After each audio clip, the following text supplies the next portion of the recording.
Анна Федоренко, город Сыктывкар, Николай Васильевич Гоголь, комедия «Ревизор», монолог слуги Осипа.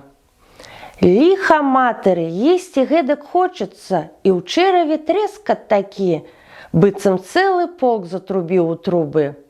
Вот же не доедем, да и годе до дому. И что ты скажешь робить?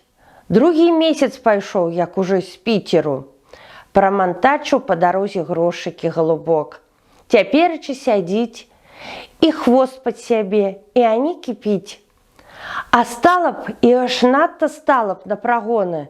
Дык не, глянь ты, трэба ў кожным горадзе паказаць сябе. Гэй, Восіп, пайшоў, паглядзі пакой. Лепшы, да абед, кажы, самы лепшы. Я не магу есці благога абеду. Мне трэба лепшы абед.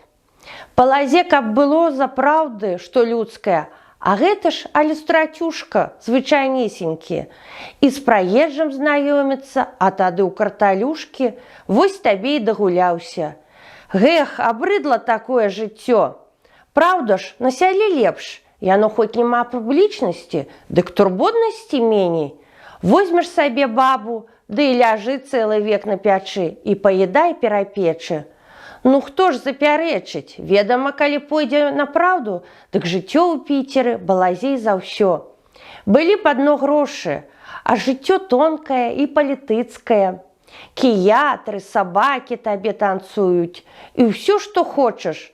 Размаўляе ўсё на тонкай делікатнасці, што хіба толькі дваранству заступіць. Пойдзеш на Шчукін, купцы табе крычаць: «Шаноўны!» На перавозе ў човень і з чыноўнікам сядзеш. Компаніі захацеў, пайшоў у крамку.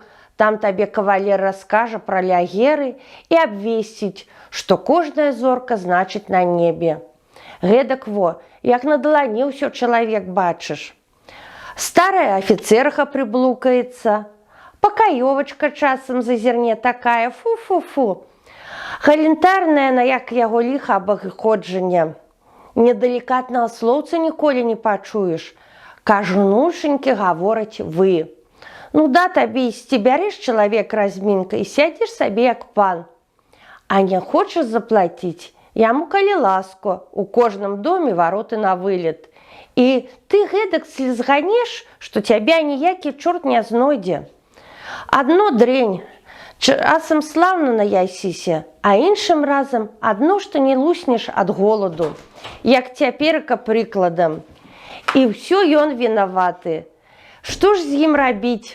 Татуля прышлюць грошы, што каб іх прытрымаць. І куды? Пайшоў баліваць, ездзіць на рамзінку, штодні даставаю кіятры білет, а там за тыдзень глянь і пасылае на барахолку прадаць новы храк. Іншым разам усё да апошняй сарочкі спусціць. Так што на ім усяго застаецца сурдзінка, ды шынялька, далі Бог праўда. І сукно такое важнае, англецкае.